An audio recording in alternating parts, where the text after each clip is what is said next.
Hi students, hope you all are well and doing good with your assignments and also enjoying by staying safe at your homes. So today we are again here to discuss unit 3rd of your business studies, that is business environment. In our previous lecture we had discussed about the business environment, meaning, its features, significance and dimensions. And in our today's lecture, we are to continue with our next topics.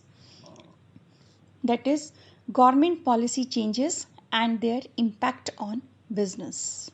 So be prepared, get your registers and please note down the important points.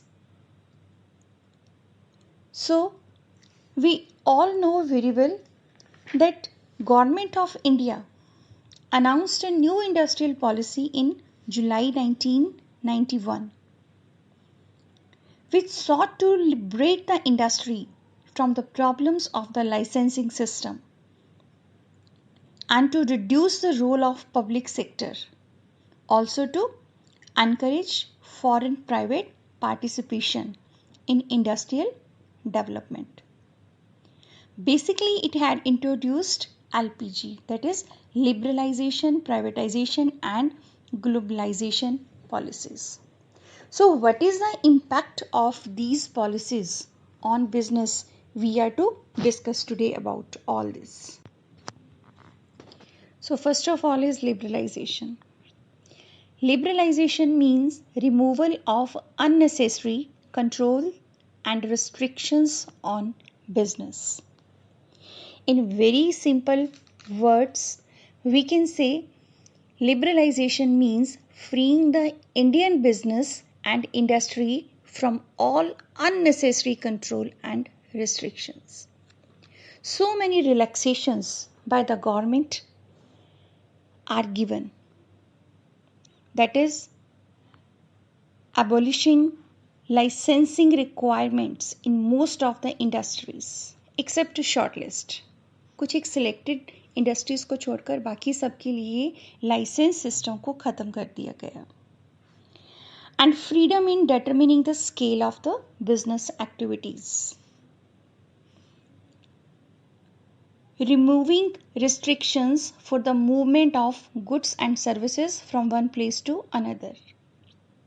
Goods और services को एक जगह से दूसरी जगह लाने और ले जाने के लिए जो भी restrictions थी उनको हटा दिया गया. It has also given some relaxations like freedom to fix the prices of goods and services, reduction in the rate of taxes, simplifying import-export procedure. Import export procedure जो बहुत कॉम्प्लिकेटेड थी उसको बहुत आसान कर दिया गया ताकि कोई भी पर्सन जो इंटरनेशनल लेवल पर ट्रेड करना चाहता है वो आसानी से ट्रेड कर सके. And it also had simplified the process of attracting foreign capital and technology. Next is privatization. Privatization means giving greater role to the private sector in the nation building process and a reduced role to the public sector. That is, we can say, major role of private sector in nation building had been made and role of public sector had reduced in privatization. For achieving it, government adopted the policy of planned disinvestment, जिसका simple सा meaning होता है कि public sector enterprises को private sector लोगों को बेच देना, ये प्राइवेट सेक्टर को दे देना, बेच देना.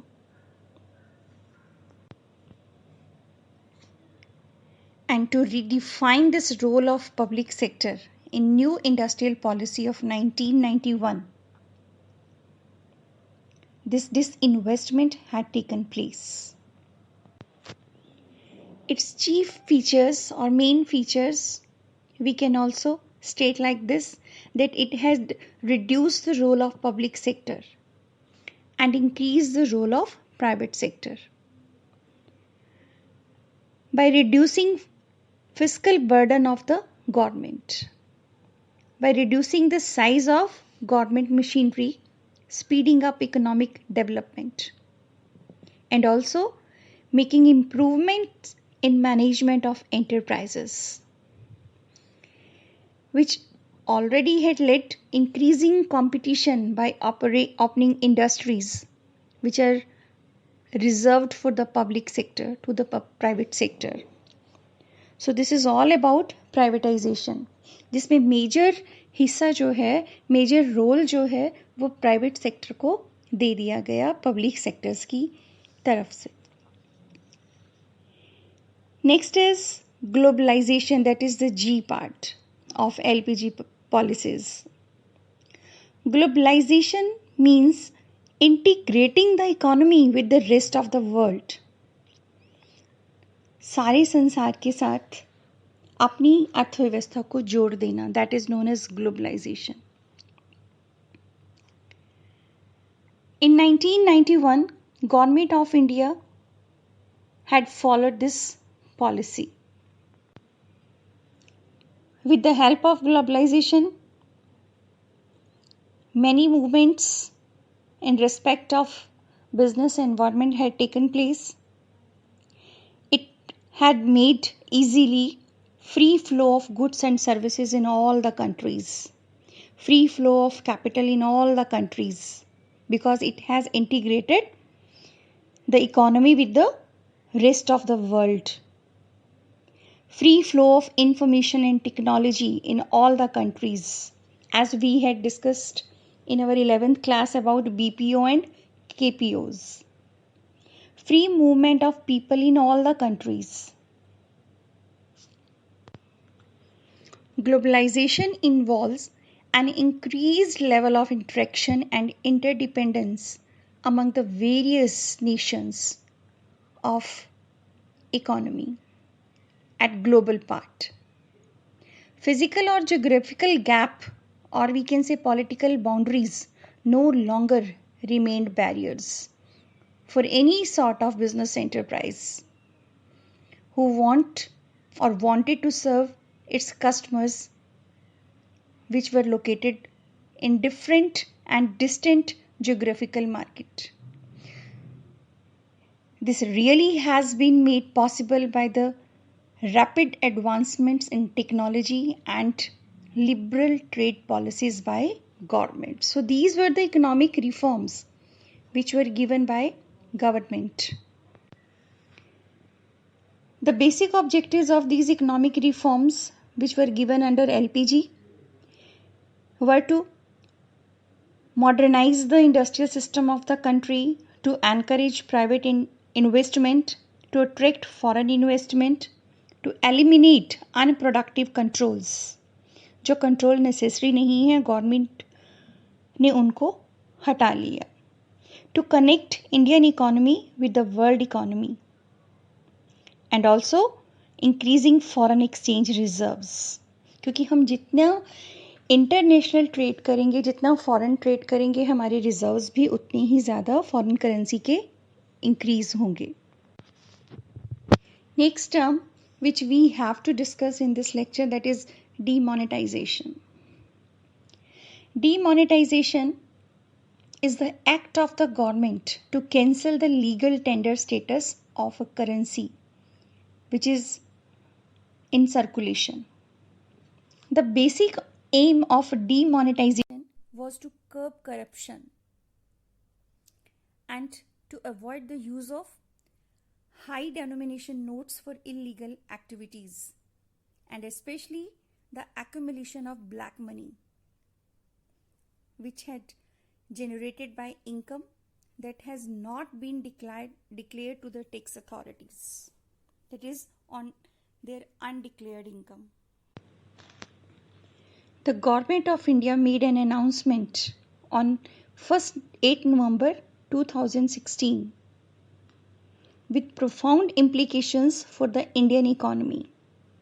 The two largest denomination notes 500 and 1000 rupee notes were demonetized with immediate effect, ceasing to be legal tender except for few specified purposes such as paying utility bills.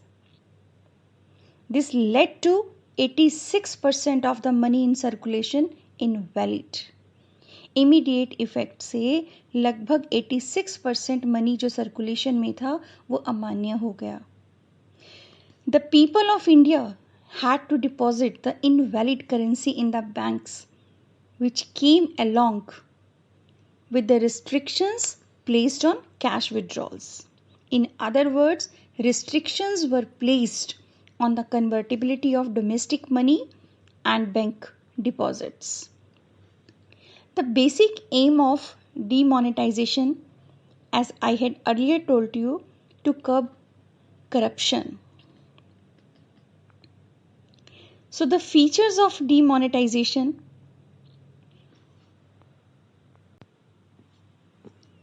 first is demonetization is viewed as a tax administration measure. Cash holdings arising from declared income was readily deposited in banks and exchanged for new notes.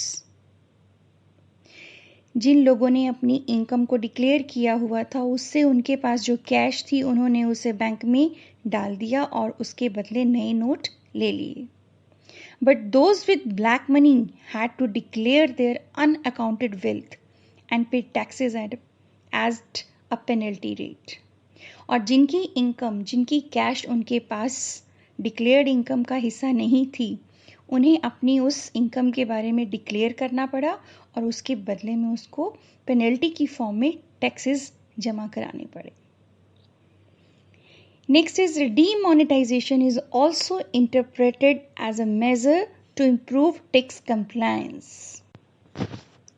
That is, demonetization is also known as the government's measure to control the malpractices of tax evasion. जो tax बचाते हैं, tax की चोरी करते हैं illegal वे से, उनके लिए ये ज़रूरी हो गया कि वो अपनी इनकम को बताएं और उसके ऊपर जितना भी टैक्स बनता है गवर्नमेंट को जमा कराएं. Next is demonetization also led to channelizing savings into the formal financial system, due to which bank deposits increased. However, interest rates on those deposits were decreased,